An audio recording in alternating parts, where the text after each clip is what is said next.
The most frequently requested video on this channel, by quite a large margin, is a video about accountability. And I've tried to find a way to approach that. I even went so far as to ask ChatGPT to write something so that I could evaluate its ability to write a how-to on accountability. But in the end, I never really found a direction to tackle this subject. Now, this is a video about accountability, but I don't suspect it's the video that people were asking for. In this video, we're going to talk about how you as the leader are messing up the accountability of your team. Now, you as the leader don't have to be perfect when it comes to interacting with your team in order to expect accountability from them. Most of the things on this list you can make mistakes with, and it's still going to be okay. I would say that the last one I'm going to talk about is the most important, and honestly the one that most people who are struggling with team accountability are getting wrong. First off is vision. Does your team understand where you're trying to go? I've used this quote a lot. I really like this quote. If you want to build a ship, don't drum up the men to gather wood, divide the work and give orders. Instead, teach them to yearn for the vast and endless sea. The more your team is buying into the goal of your project, the goal of the feature, the goal of the task, the more they're able to pick up themselves and be accountable for the work they're doing. If they can connect what they're doing to that higher level goal, is going to be a lot easier for them to buy in, to own the things you need them to do, and to all pull in the same direction. Vision can be hard because you need something that can be owned, you need something that can be communicated, you need something that is evocative. And you can struggle with vision throughout your project, and sometimes vision is going to change. But the stronger the vision your team has, the stronger you are holding to that vision, the more the team is going to be able to line up behind you and all pull in the same direction. Vision is definitely one of those things that you're going to need to say at least 7 times, and probably in 7 different ways. So keep hammering on it, keep trying to get the team bought in, because it's going to help you with ownership. One thing I would ask you as the leader is, do you personally yearn for the sea, or is your vision a little bit different than the thing you've been telling to the team? Do you only yearn for the sea if you're the person steering the ship? Do you only yearn for the sea if it's exactly the way that you personally want it to be? Because if that's the case, there's an inherent disconnect in vision between what you're telling the team, you're making them yearn for the sea, and what you actually want, which is this subtly different thing that's corrupted by your own ego. In a lot of cases, it will lead to the problems I'm going to talk about through the rest of this video. If you need to be the captain of the ship, that's a different yearning than just yearning for the sea itself. Second, does the person or group or team understand where they are going? This is finer grained than the overarching vision. Do they know what they're supposed to be doing? Do they know what the goals are? Do they understand the point of the work that they're doing? Are you providing them feedback along the way? Do they understand what done looks like? Are the goals clear to them? And if they are clear, are they staying consistent? Or are you shifting those goals around underneath them all the time? It's pretty hard to get someone to buy into, to take ownership, to be accountable for something if the goals are always shifting underneath them. Because if they always know that when they go to where you told them to, you're just going to move the goalposts, then what's the point of being accountable? Because success is never attainable. If you are always going to move the finish line right before they get there, they might as well not try that hard to get to the finish line because they can't ever reach it themselves. This is a very common way to lose accountability in a team. If you disallow completion to live within the team itself, if the goals always move, that team is going to learn really, really quickly that there's no reason to be accountable because they're going to get the same feedback regardless of whether they own the thing or not. So, are you letting them be done, or are you feeling the need to provide that last little bit of feedback, just so your stamp is on the thing that's being delivered. Next, when you're getting estimates from that team, from that person, are those estimates their estimates or your estimates? Are you forcing the estimates into something that fits in the schedule, or are you allowing their estimates to stand? This isn't to say that you shouldn't challenge their estimates or look for disconnects in estimates from expectations to uncover misalignments in terms of goals. But if you are forcing time estimates onto a team, you are not going to get accountability from that team. You're not going to get ownership from that team. You might get compliance. They might agree to the estimate. They might even try to deliver it, but you're not going to get really great accountability because they never believed in that estimate in the first place. You forced compliance on that estimate. If what you want is accountability, make them accountable for the estimates as well. Provide challenge, provide pushback, try to align on estimates. But if you are simply forcing estimates through, it is unrealistic for you to expect to get accountability from that team because they don't believe in it anyway. And if they already think they're going to fail before they even start, might as well not be super accountable to the delivery because they're failing anyway. Does this team own the feature, own the deliverable? Or are you holding their hand the entire way along? If you are leading them by the hand every single step of the way, then they're not accountable for what's being done. You are. You're the one who's deciding every step along the path. The more fine-grained the instructions, the feedback, the direction is, the more the accountability is going to migrate up into your hands again. You can expect some degree of accountability on individual tasks if you are telling them what tasks to do, but it's unrealistic to expect them to be particularly accountable for the overarching feature because you're the one that decided every piece of the stuff that they are doing. If they are owning it, if you want them to own this feature, own this deliverable, one of the things you need to do is accept that sometimes they are going to do things in different ways than you would. And you need to accept when things are done to a good enough quality, but in a way different than you personally would have done it, you need to accept that as done.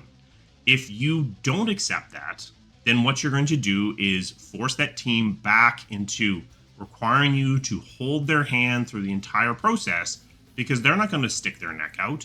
They're going to wait for you to tell them exactly what to do, lead them through the process step by step. If you want ownership, if you want accountability at a higher level, you need to accept that sometimes the way that they do things isn't the way that you do things, and that's all right. If you can't accept that, then you can task them at a micro level, and you can, again, get compliance, but you're not going to get accountability from a team that is being spoon-fed each individual step along the path that they are taking.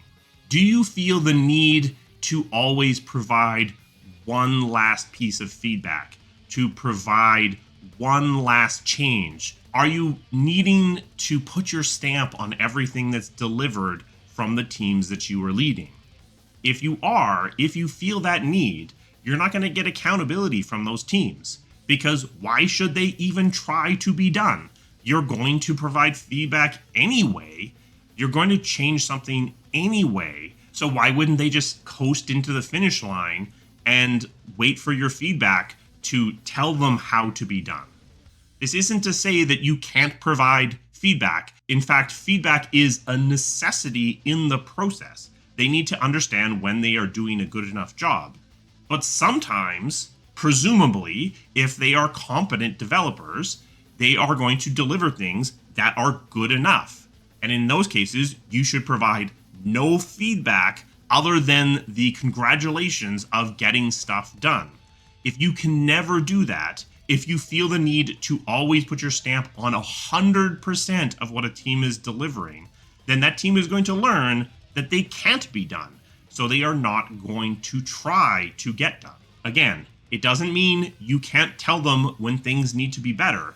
But it does mean that sometimes that team needs to hear that they did a good enough job and things are good enough and can stay as they are. One thing that is vitally important is to remember that accountability is not just blame. If all you're looking for when you're looking for your team to be accountable is for them to just take the blame when things aren't going right, then all you're going to do is train the team to come up with excuses and to tell you why things aren't their fault. Accountability is about delivery. It's about being in charge. It's about ownership.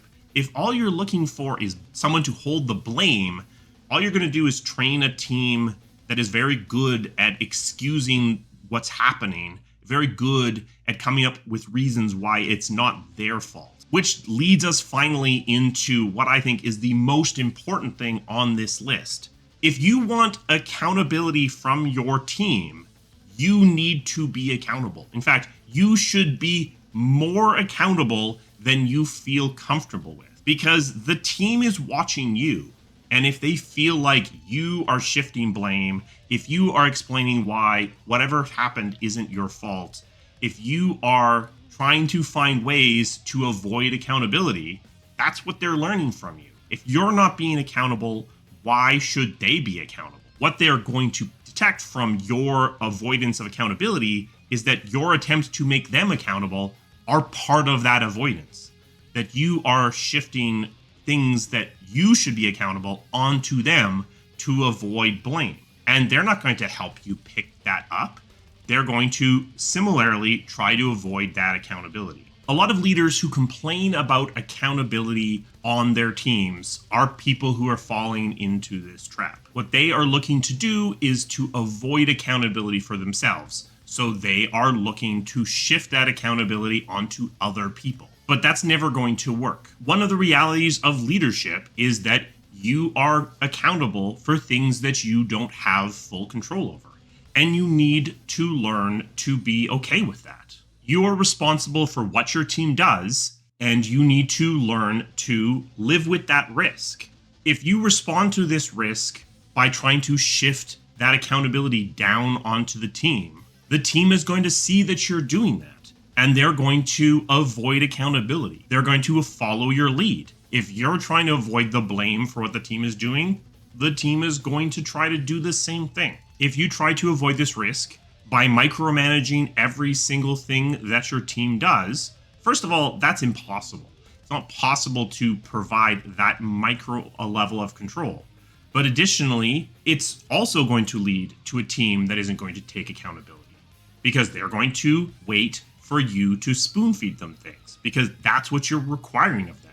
If you need the control, they'll see that you need that control, and they're not going to stick their neck out because every single time they do, you override their decision-making process. So you can't realistically expect them to be accountable. Being a leader involves taking risks and showing that you are willing to take those risks and to be accountable for what happens on your team, even when the things that happen were somewhat outside of your viewport or somewhat outside of your control.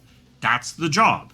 And an inability to do that is going to result in a team becoming incapable of taking on that responsibility. So you need to be willing to wear that risk and to show the team that you are going to shield them by wearing that risk.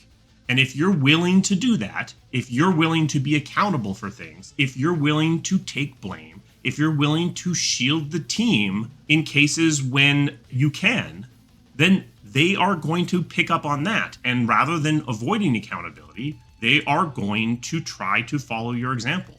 So be the example you want them to follow. I know this isn't exactly the video that people have been asking for, but as I strove to try to figure this out, I realized that a lot of problems of team accountability can come back to the behavior of the leads themselves. If you want a team to be accountable, yes, you need to set clear goals. Yes, you need to do feedback. But more importantly, you need to model to the team that they can finish things, that they can make decisions, that you, like them, are accountable. You need to model these behaviors. You need to let them succeed. It doesn't matter what processes you put in place. If you are undermining their delivery, they will not be accountable. A special thanks to my members. They provide the resources that this channel needs to keep running. If you're interested in becoming a member or joining our Patreon, there's a link to that down in the description. We also have merch now. This is the You May All Now Celebrate Briefly, which is a bit of an inside joke for my time at BioWare. There is a link to that in the video as well.